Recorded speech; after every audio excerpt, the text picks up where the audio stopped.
শহীদ রাষ্ট্রপতি জিয়াউর রহমান বাংলাদেশ সৃষ্টির অপর নাম। শহীদ রাষ্ট্রপতি জিয়াউর রহমানের জন্ম না হলে বাংলাদেশের জন্ম হতো না। শহীদ রাষ্ট্রপতি জিয়াউর রহমানের জন্ম না হলে এদেশে গণতন্ত্র হতো না।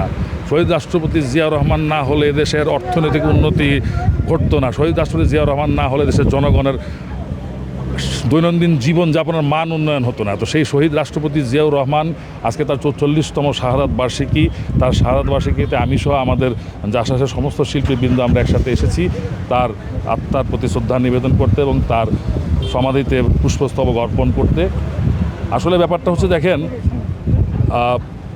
আমরা স্বাধীনতার পূর্ববর্তী এবং পরবর্তী ইতিহাস আমরা অনেকেই জানি। অনেকে যারা জানেন না তাদেরকে বলি যে 1971 সালে যখন পাক হানাদার বাহিনী আমাদের নিরীহ নিরস্ত্র বাঙালির উপরে হামলা করেছিল, বহু লক্ষ লক্ষ মানুষকে হত্যা করছিল, ঠিক তখন তৎকালীন নেতৃত্বাধীন যে রাজনৈতিক দলটি ছিল সেই দলের সমস্ত নেতারা দেশ ছেড়ে পালিয়ে গিয়েছিলেন, অনেকে স্বেচ্ছায় কারাবরণ করেছেন।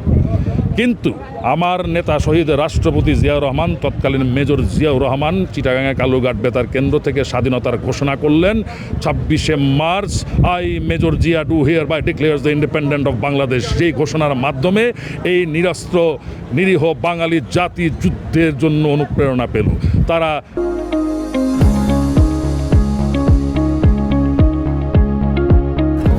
মুক্তিযুদ্ধে সামিল হলো এবং দীর্ঘ 9 মাস রক্তক্ষয়ী যুদ্ধের পরে আমরা স্বাধীন মানচিত্র, স্বাধীন বাংলাদেশ পেলাম।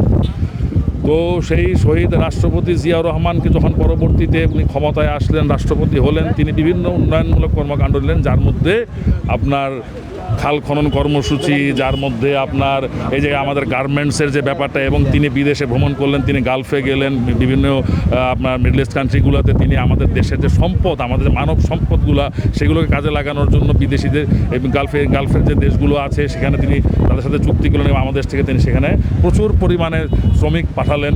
যে শ্রমিকের আজকে যে রেমিটেন্স আমাদের বাংলাদেশ চলছে তারই অবদান, আজকে গার্মেন্টসের মাধ্যমে যে রেমিটেন্স আসছে সেটা জিয়াউর রহমানের অবদান, আজকে আমাদের দেশের কল্যাণকর যারা দেখেন সবই জিয়াউর রহমানের অবদান। এই জিয়াউর রহমানের এত সুন্দর ভালো কাজগুলো যাতে করতে দিতে না চেয়ে এই কুচক্রী মহল যারা ব্যর্থ ছিল, 71-এ ব্যর্থ ছিল, যারা 71-এ পালিয়ে গিয়েছিল, সেই কুচক্রী মহল 1981 সালের এই 30শে মে আমার নেতা শহীদ রাষ্ট্রপতি জিয়াউর রহমান, বাংলাদেশের অবিসংবাদিত নেতা, বাংলাদেশের প্রতিটি মানুষের অভিভাবক এবং বাংলাদেশ জাতীয়তাবাদী দলের প্রতিষ্ঠাতা, তাকে হত্যার মাধ্যমে বাংলাদেশের উন্নয়নকে স্থগিত করে দেওয়ার চেষ্টা করা হয়েছিল।